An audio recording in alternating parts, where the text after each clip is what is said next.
Good morning, praise the Lord. ઈશ્વરનો આભાર માનતા આવો આજના દિવસની શરૂઆત પ્રભુના વચનથી કરીએ. અને ખાસ કરીને મારા તરફથી, મારા પરિવાર તરફથી આપ સર્વને ઈસ્ટરની પ્રેમી સલામ પાઠવીએ છીએ. પ્રભુનું વચન જોઈએ. અને ઈસુએ ત્યાં આવીને તેઓને કહ્યું કે આકાશમાં તથા પૃથ્વી પર સર્વ અધિકાર મને અપાયો છે. એ માટે તમે જઈને સર્વ દેશનાઓને શિષ્ય કરો, બાપ તથા દીકરા તથા પવિત્ર આત્માને નામે તેઓને બાપ્તિસ્મા આપતા જાઓ. મેં તમને જે જે આજ્ઞા કરી તે સર્વ પાળવાનું તેઓને શીખવતા જાઓ. અને જુઓ, જગતના અંત સુધી હું સર્વકાળ તમારી સાથે છું. માથી લખેલી સુવાર્તા તેનો 28મો અધ્યાય 18, 19 અને 20મો વચન. આજનો વિચાર. ખ્રિસ્તમાં અતિ પ્રિયવાલા મિત્રો, પ્રભુ ઈસુ ખ્રિસ્તના સુમધુર, પવિત્ર, પાવન, મહાન અને ગૌરવી નામમાં આપ સર્વને પ્રેમી સલામ. મરણને હરાવી વિજયવંત થયેલા અને પુનરુત્થાન પામેલા પ્રભુ ઈસુ ખ્રિસ્તના મહિમાવંત નામમાં આપ સર્વને ઈસ્ટર સન્ડેની પ્રેમી સલામ. પ્રભુ ઈસુ ખ્રિસ્તે પુનરુત્થાન બાદ સૌ પ્રથમ કોઈને દર્શન આપ્યું હોય તો તે સ્ત્રીઓ છે. અને એ સ્ત્રીઓને દર્શન આપ્યા બાદ તેમના મારફતે શિષ્યોને ગાલિલના જૈતુન ડુંગરે એકઠા થવા કહેવડાવ્યું. ને શિષ્યો જૈતુન ડુંગરે ગયા અને એકઠા થયા, ભેળા મળ્યા. ઈસુ તેઓની મધ્યે ઉપસ્થિત થયા. ઈસુને જોઈને તેમણે તેમનું ભજન કર્યું. અને આ કદાચ પુનરુત્થાન પામેલા પ્રભુ ઈસુ ખ્રિસ્તનું શિષ્યો દ્વારા કરાયેલું સૌ પ્રથમ ભજન. આ પુનરુત્થાન પામેલા પ્રભુ ઈસુ ખ્રિસ્તનું ભજન તેમણે કર્યું.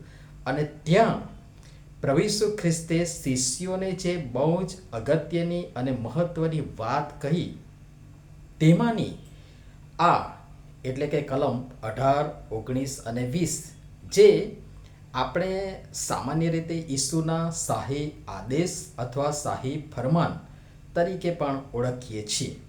જે ન કેવળ એ 12 શિષ્યો પૂરતું સીમિત, પરંતુ ત્યાર પછીના તમામ પ્રેરિતો અને ત્યાર પછીના બધા જ શિષ્યો, અનુયાયીઓ અને જે કોઈ તેમના પર વિશ્વાસ કરે છે, જે કોઈ પ્રભુ ઈસુ ખ્રિસ્તના નામથી ઓળખાય છે, તે સર્વ કોઈને આ આદેશ આપવામાં આવ્યો છે. ને તેમના પર વિશ્વાસ કરનાર, તેમના નામથી ઓળખાનાર તમામને એ એટલું જ લાગુ પડે છે.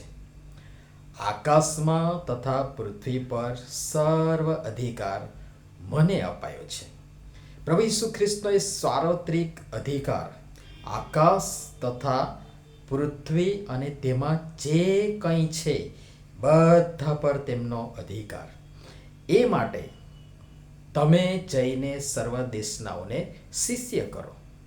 આ આપણી જવાબદારી છે, આ આપણી ફરજ છે, આ આપણું કર્તવ્ય છે. અને એ કોઈ વૈકલ્પિક વ્યવસ્થા નથી, પરંતુ એ ફરજિયાત છે.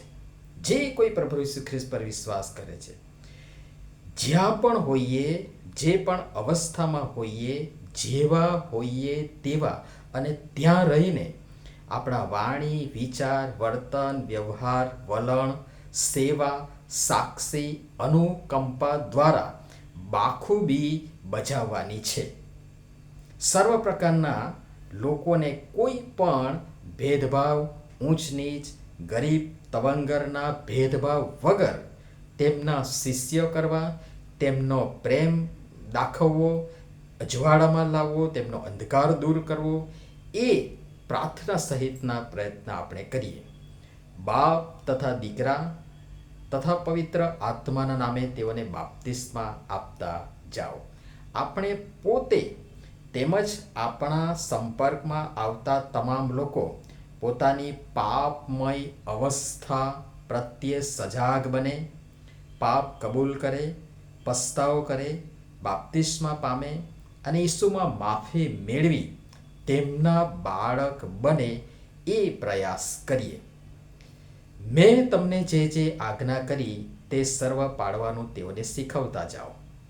અને એ માટે પ્રથમ મારે તમારે આપણ સર્વએ એ આજ્ઞાનું પાલન કરવું પડશે. અને ત્યારે આપણે બીજાઓને પણ એમ કરતા શીખવી શકીશું. હું પોતે જ ગોળ ખાતો હોઉં તો બીજાને ગોળ ખાવાની સલાહ ન આપી શકું. અને જુઓ, જગતના અંત સુધી હું સર્વકાળ તમારી સાથે છું.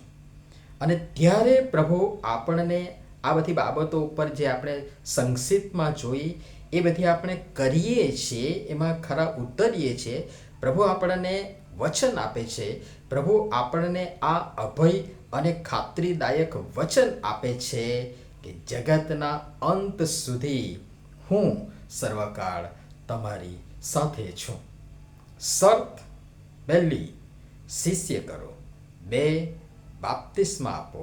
3, શીખો ને પછી શીખવો. અઘરું છે પણ અશક્ય નથી. અને પ્રભુ વચન અને ખાતરી આપે છે, હું તમારી સાથે છું. આપણે પ્રભુના બાળકો તરીકે પોતાને ઓળખાવીએ છીએ. પ્રભુના શિષ્યો તરીકે આ બાબતે શાહી આદેશના સંદર્ભમાં કેટલા ગંભીર છીએ એ આજે વિચારવું રહ્યું. અને તમે જોશો, હજી સુધી આપણે પાસેરમાં પૂણી પણ મૂકી નથી. પ્રભુ સમજવા સહાય તથા મદદ કરો. ખાસ કરીને ફરીથી એકવાર પુનરુત્થાન પામેલા પ્રભુ ઈસુ ખ્રિસ્ત આપ સર્વને આશીષ આપો. આપ સર્વ મારા વાચક મિત્રો, શ્રોતા મિત્રો, પ્રેક્ષક મિત્રોને પુનરુત્થાન દિન, ઈસ્ટર સન્ડેની ખૂબ સારી શુભેચ્છા, સલામ. ખાસ નોંધ લેશો, 2 દિવસથી મારી તબિયત સારી નહોતી, હજુ પણ થોડી નબળાઈ છે અને માટે શનિવારે મેસેજ મૂકી શક્યો નથી. માટે ક્ષમા કરશો અને મારા માટે પ્રાર્થના પણ કરશો. Wish you happy Easter. પ્રભુ આપણ સર્વને આશીષ આપો. નમીએ પ્રાર્થના કરીએ. પુનરુત્થાન પામેલા મારા પ્રભુ, ફરીને એકવાર આ 9 દિવસની ભેટને માટે મેં તમારો આભાર માનીએ છીએ. તમે પુનરુત્થાન પામેલા છો, મરણ પર વિજય પ્રાપ્ત કરેલા અમારા પ્રભુ છો. અને એ સાબિત કરે છે કે તમે જીવતા છો અને જીવંત છો. એનો મતલબ એ છે કે અમારે ક્યારેક તમારી પાસે ઊભા રહેવાનું થશે, હિસાબ આપવાનો થશે. અને તેથી પ્રભુ અમે એ પ્રત્યે ગંભીર બનીએ. તમારા શાહી આદેશની પૂર્તતાના માટે અમે ગંભીરતાપૂર્વક પ્રાર્થના સહિતના પ્રયત્ન કરીએ. એ દિશામાં કૃપા કરીને અમને તૈયાર કરો, અમને માર્ગદર્શન આપો.